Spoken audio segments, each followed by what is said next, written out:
Good morning. It's good to see you all. Thank you, Bob, for those songs.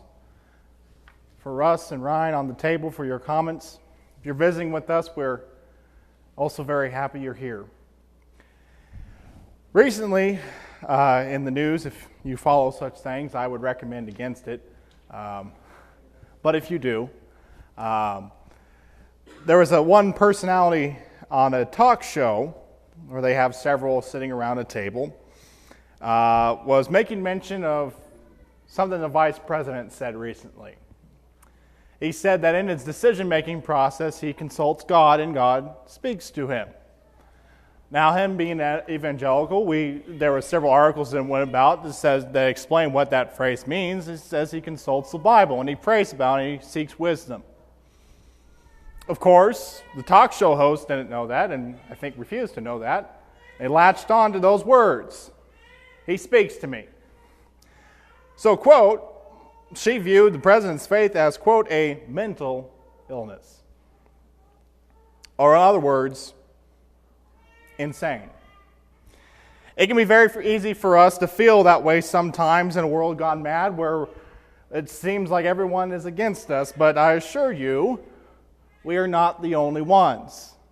If you open your Bibles to Acts, the 26th chapter.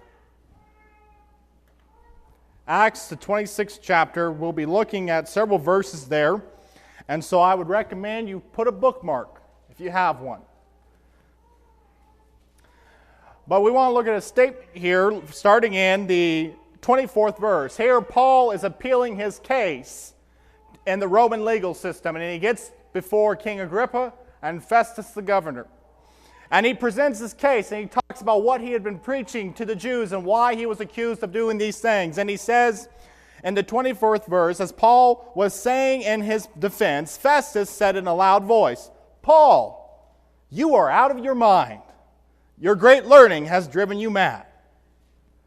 And so we want to look at this morning, what was it that Paul was saying that made Festus say, "You are out of your mind"? Because these things that Paul said, that he preached, are gospel truth. And if we claim to be Bible-believing Christians, I would hope that we would all be in agreement on these things. So what was one of the things that Paul said in defense? We're going to be jumping around a little bit, but looking there at the next verse, in verse 25, in response to Festus saying this, he says, "I am not out of my mind, most excellent Festus, but I utter words of sober truth." And that gets to the first reason why the world thinks us insane.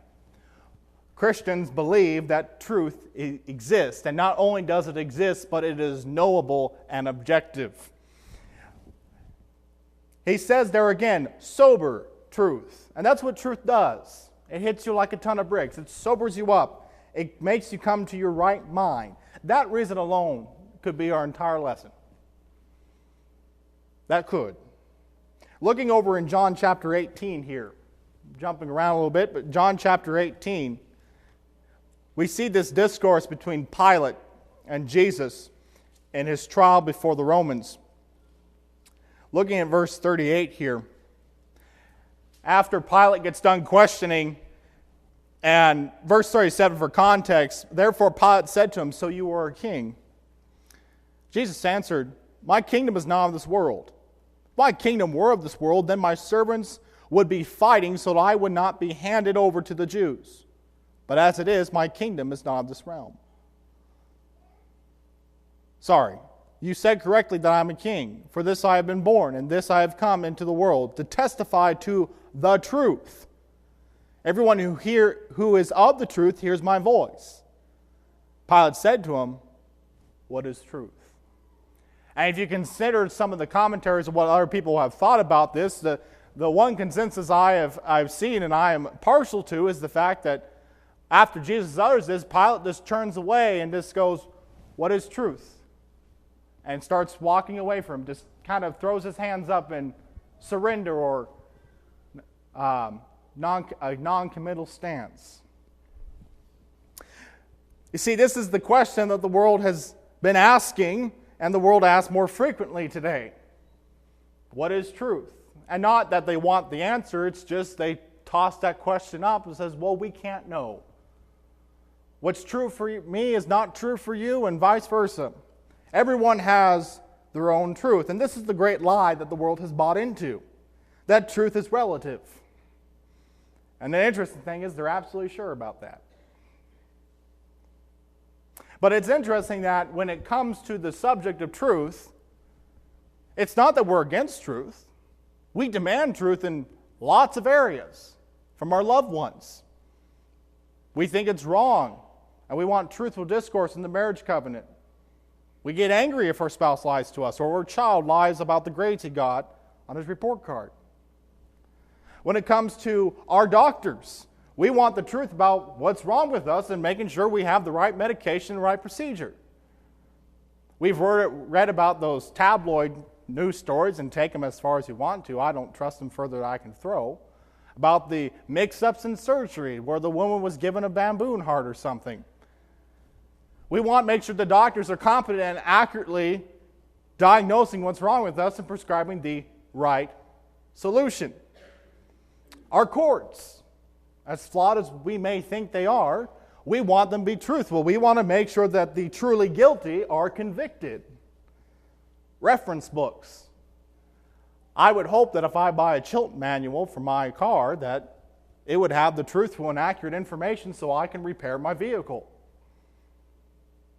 And with all the talk about fake news today, we want our news to be truthful. But it's interesting that there can only be fake news if there is true news. The point is actually that the world accepts truth and wants truth, just not in matters of morality or religion. It's interesting that when Pilate says what is truth, look what he says in the later part of verse 38. He kind of just gives up and says, well, we can't know it. And then he makes a pronouncement and makes a judgment that is true. He acts like he knows something.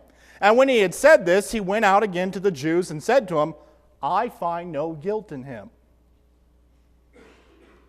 If truth was relative, he could not have made that statement. If truth is relative, then who am I to judge whether that's right or wrong? Because that's somebody else's understanding. That's somebody else's truth. He acts like there is a truth to be known. He exonerated Jesus. I find no guilt in him. That was a true statement. Jesus had done nothing to violate Roman or Jewish law, despite what his critics may have said. He was guiltless. Pilate's statement was true because it matched its object. It described an accurate state of affairs. And the interesting thing is, making broader application now, that is, when Pilate is asking that question, he asks the wrong question. Because truth is not a what, but a who. The person of Jesus Christ. Pilate addressed this question to the very one who was the answer. But this is the same when we talk to people today. They ask this question or they throw it up as a defense to Christians or anyone else who believes in objective truth. And they're asking the wrong question. They think truth is a what instead of a who. Jesus said in John chapter 14, verse 6, that I am the way, the truth, and the life. No one comes to the Father except through me. Jesus also said that those who believe in him, that he said, if you continue in my word, then you are my true disciples. You're truly my disciples, and you will know the truth. And the truth will set you free. See, Jesus is stating here that truth exists independently of whether or not you believe in it. There are many today, surprisingly, who say the world is flat. They believe that. That doesn't make the reality of the earth being spherical any less true. I could say that 2 plus 2 equals 7. Doesn't mean it's true. I can make any sort of statement I want to, does not make it true. In fact, it was interesting. I was watching a video one time of this This gentleman, he goes around to college campuses to try and see what kids know and so forth. And he was about this gender confusion going on in the world. And he was asking questions. He says, well, what if I self-identify as a woman? Most students were like, well, that's your choice. That's your truth. He says, what if I identify as a Chinese woman? He says, well, I would think you're a little bit crazy, but sure, why not? This man is 6'2", by the way. What if I identify as a 5-foot Chinese 60-year-old woman? Well, I think you're crazy. He says, what's the difference? If I self-identify as it, why am I crazy then? This is the type of epistemological mess we're in, of what we can know and what we can't know and what people claim we do. Many claim that truth cannot exist, except they're absolutely sure about that, and they have their own set of truths, and they act every single day as if truth is knowable. If truth was not knowable, then mathematics and sciences are working on silly wishes and good feelings. But truth is knowable. And if truth is that which corresponds with reality, or that which corresponds to its object, it would stand to reason that God, being the one who created all things, is in all things, and made all things. Genesis 1:1 tells us that in the beginning God created the heavens and the earth. It would make sense that God would be the one who would be the source of truth. If he was the one that made reality, that means the things that he speaks about would correspond with reality. In John chapter 1, I thank Russ for bringing this up on the table, but in John chapter 1, we read these statements here about Jesus and why he is credible and why we need to listen to him about when it comes to matters of truth. He says in the beginning, John speaking, in the beginning was the Word, and the Word was with God, and the Word was God. He was in the beginning with God, and all things came into being through him. And apart from him, nothing came into being that has not come into being. And then was life. And the life was the light of men, and light shines in the darkness, and the darkness did not comprehend it. Looking at verse 14. And the Word became flesh, and dwelt among us. And he saw his glory, and we saw his glory. Glory as the only begotten from the Father, full of grace and truth. And again, Jesus said that he would guide his closest disciples, the apostles, into all truth. In John chapter 17, verse 17, he prays about that. Sanctify them in your word. Thy word is truth. And we see this interplay of words here in the Gospel of John. That Jesus identifies himself as the Word, and he brings up later how the Word is truth, and you were to abide in the Word, which is Jesus, the embodiment and the foundation of truth. It's like what the proverb writer said in Proverbs chapter 1, verse 7, if memory serves me correctly. The beginning of knowledge starts with the fear of God. And that fear there, I'll just add, that means respect or reverence. Understanding where all this comes from. And this is why we can confidently trust the Word of God and the Word that God left us. We can know assuredly that it is truth. Without turning this into an apologetics lesson, there is more reason to believe the Bible than there is to believe the works of Shakespeare or the writings of Caesar. There is mountains of evidence. In manuscripts alone, I will just give you this tidbit.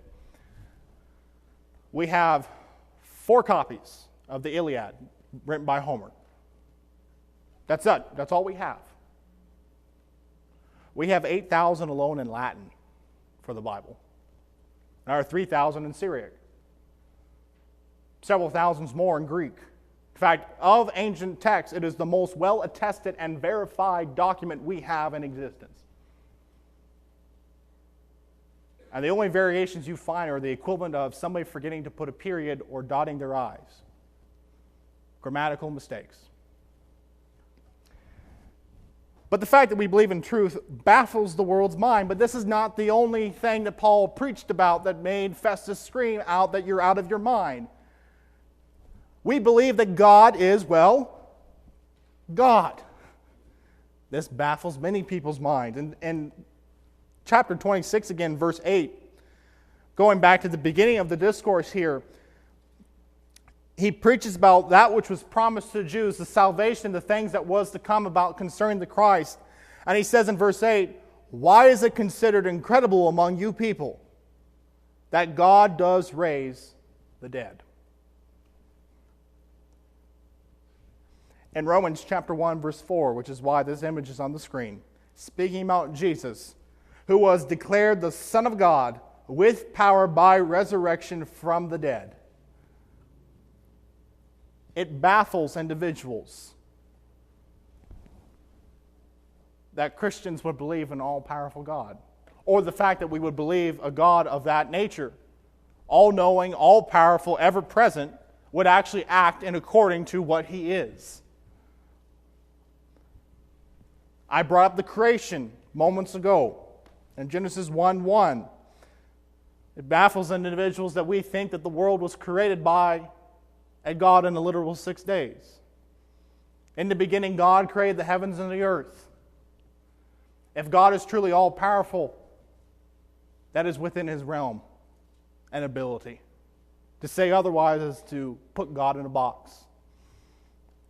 If we have no problem accepting the virgin birth or the resurrection of Jesus or the miracles that Jesus performed, what is preventing us from accepting His truth concerning other things? But that itself is probably not as infuriating as other points. God, being an all-righteous God, will hold people accountable. In Ecclesiastes chapter 12, looking at verse 14. Ecclesiastes 12 and verse 14.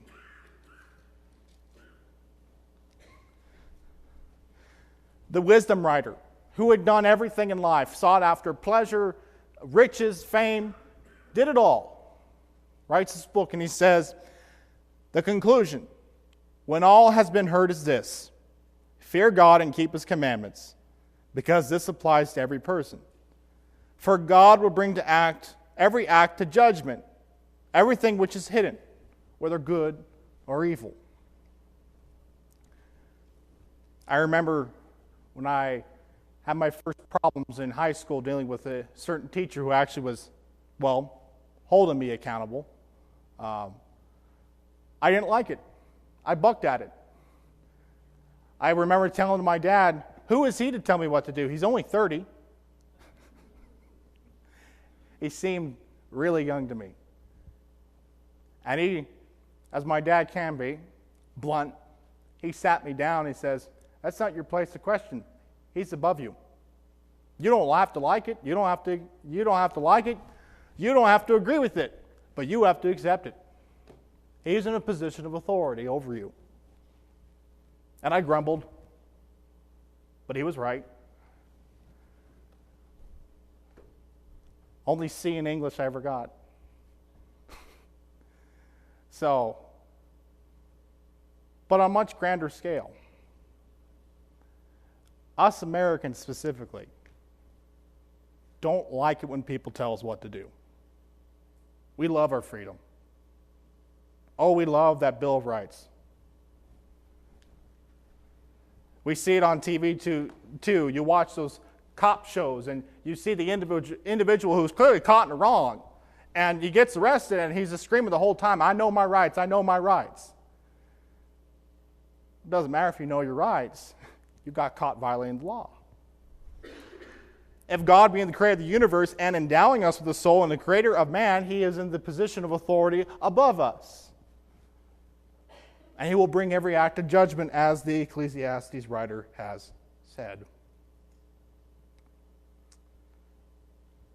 We believe that God is God, and we believe that His power is revealed and testified by His Scriptures.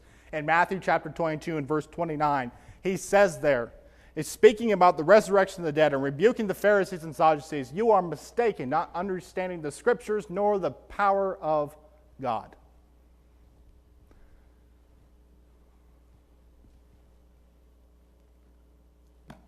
This volume testifies and gives witness to His power.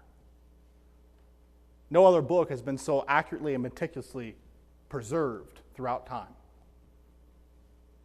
No other book has been able to transform the life of individuals. In fact, there's a reason the New York Times bestseller list no longer lists the Bible, because if it did, it would win week after week, year after year. It is still the most widely circulated book there is. And while the self-help section at Barnes & Noble changes titles on the daily, because it's an ever-changing field and they just do not work, this is timeless and saves souls. Only a holy and righteous God can make it do that. And related to that is, this is probably one of the more infuriating. In Acts chapter 4 and verse 12, the apostles say there, "And there is salvation in no one else, for there is no other name under heaven given among men by which we must be saved." Paul preached the exclusivity of Jesus Christ. In Acts chapter 26, looking at starting the 16th verse. This is Jesus speaking to Paul and why Paul was selected, why Paul was appointed an apostle. He says, "But get up and stand on your feet.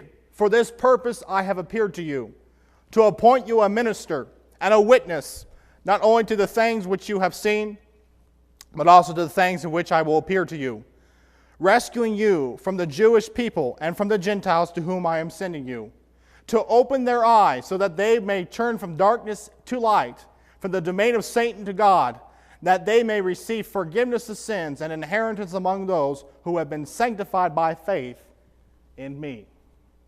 That was part of Paul's testimony before Agrippa and Festus. That Jesus had given explicit instructions that he was to preach Jesus and him crucified and the only way to salvation.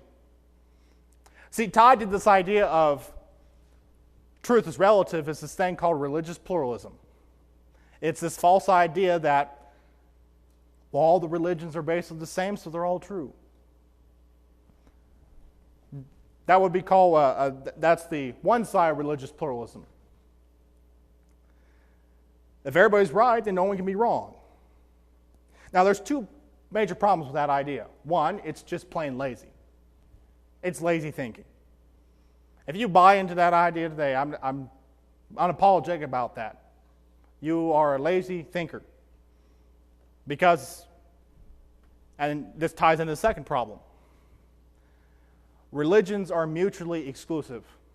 They teach contradictory truths, so they all cannot be true at the same time. If Islam says Muhammad is the way to salvation, and Christianity says Jesus is the way to salvation, and Buddhism says that the way to enlightenment is through the teachings of the Buddha, well, they all can't be right. If one says you need to sacrifice this to be saved, and this one says you need to go on pilgrimage to be saved, and this one say you need to accept the waters of baptism to be saved, they all can't be right. They're mutually exclusive.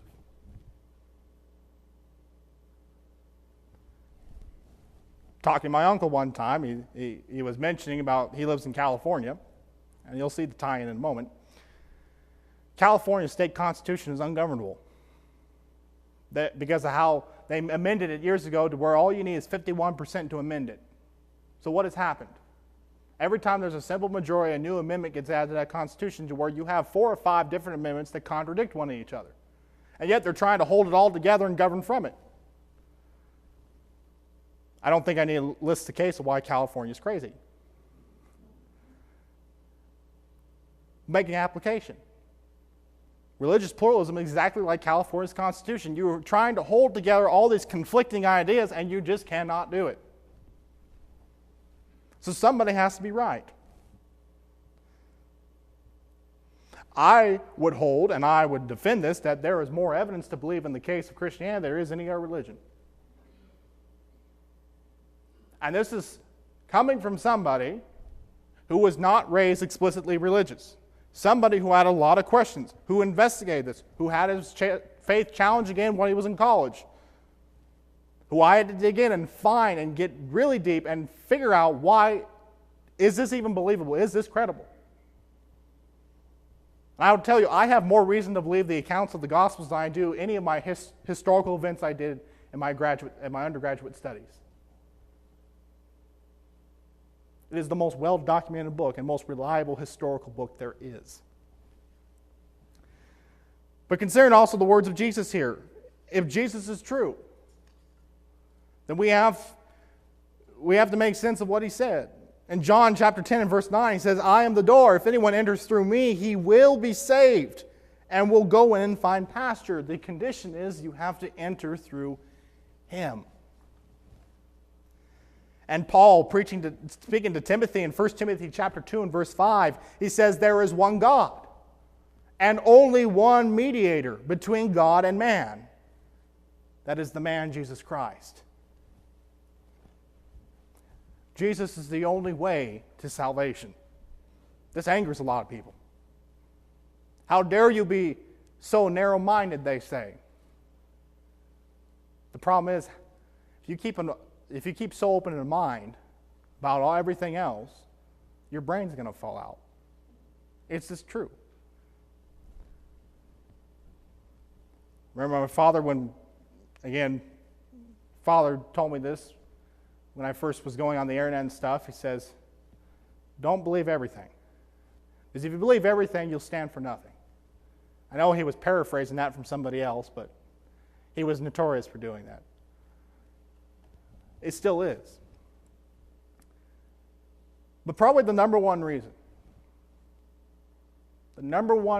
why the world thinks we're insane is because they know these truths. Going to Acts 26 again. Starting verse 26. For the king knows about these matters, and I speak to him also with confidence, since I am persuaded that none of these things escaped his notice. For these have not done in a corner. King Agrippa, do you believe in the prophets? I know that you do. Agrippa replied to Paul, in a short while you will persuade me to be a Christian. And Paul said, I would wish to God that whether in a short or long time, not only you, but also all who hear me this day might become such as I am, except for these chains. Little note there. The apostles were not without humor. Here he is bound in chains before the governor and says, yeah, I hope you were just like me, and minus these chains here. Like that, get that fixed. But he was in the process of doing that. And a little other note at the end there, I think Agrippa and Festus were sympathetic to Paul. But he says in verse 32, it says, this man might have been set free today if he had not appealed to Caesar. Paul had set in motion the legal actions needed, and they're irreversible at that point. He had appealed to the emperor.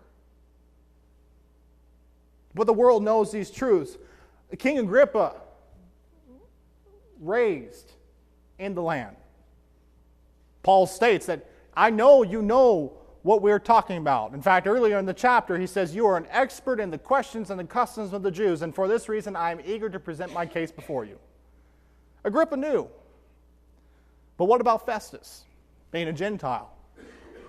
In Romans chapter 1, starting in verse 20. Again, Romans chapter 1, starting in verse 20. For since the creation of the world, his invisible attributes, his eternal power and divine nature have been clearly seen, being understood through what has been made. So they are without excuse. For even though they knew God, they did not honor him as God or give thanks, but they became futile in their speculations, and their foolish heart was darkened. Now I quote this verse not to say that Festus was a depraved man. He was a man with sin. But illustrate the point that Festus had enough evidence. Festus had enough from the creation. It spoke to the Creator. And not only this, but Paul goes on saying in chapter 2 and verse 14 of the book of Romans, speaking about the Gentiles, he said, for when Gentiles who do not have the law do instinctively the things of the law, these not having the law are law unto themselves. Now his point that Gentiles would be, in that context, are going to be judged by their own law, apart from the Jews.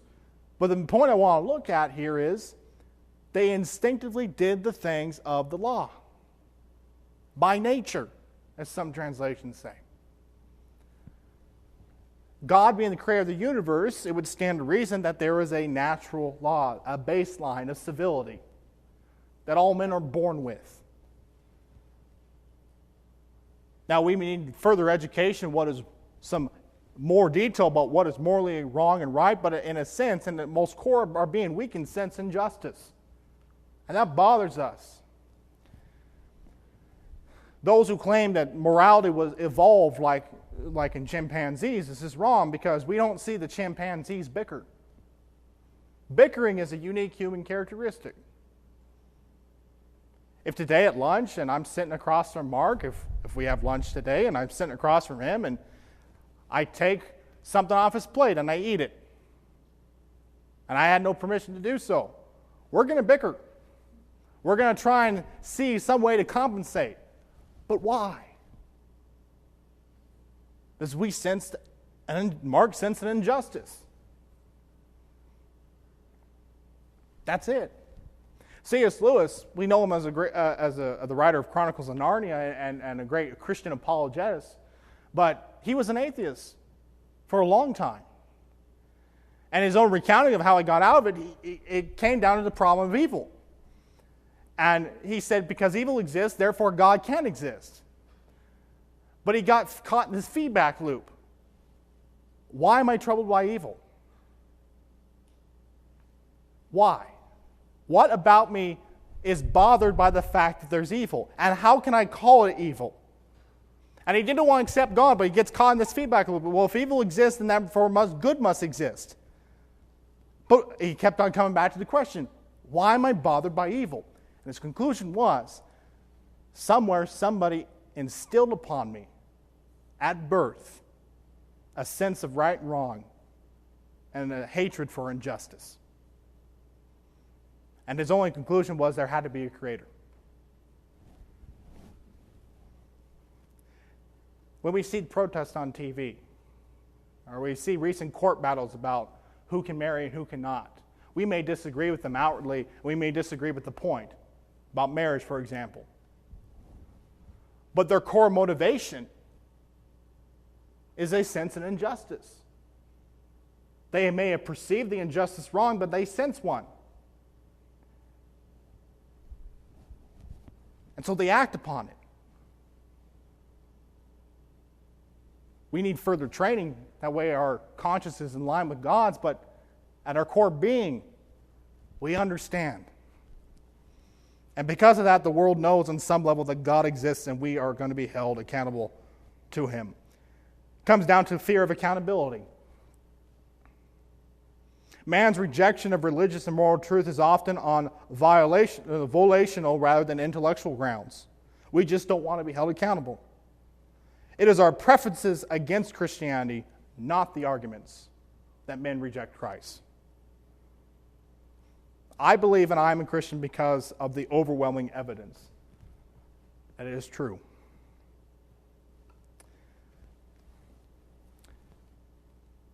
And I realize I didn't click that for you. In a world gone insane, become sane. In a world gone mad, it is the sane one who is labeled the loon. But it is only the sane who have hope. Now, I would ask you a series of questions this morning and answer to yourself. Will you let truth set you free? Jesus said, if you'll know the truth, and the truth will set you free. Not might set you free, it will set you free. Set you free from the insanity and the confusion of this world. Set you free from the weight of hopelessness. Will you lay aside the insanity of this world and accept Jesus the Christ? In 1 Corinthians chapter 15, verse 34, Paul says there, come back to your senses as you ought, and sin no more. I would implore you, come forward, make your life right. Be it recommitting to Christ, seeking prayers of strength, or becoming born again through the waters of baptism, the ultimate act of submission to Christ as Lord of your life. If you have any need at all, please come forward as here we stand and sing the song of invitation.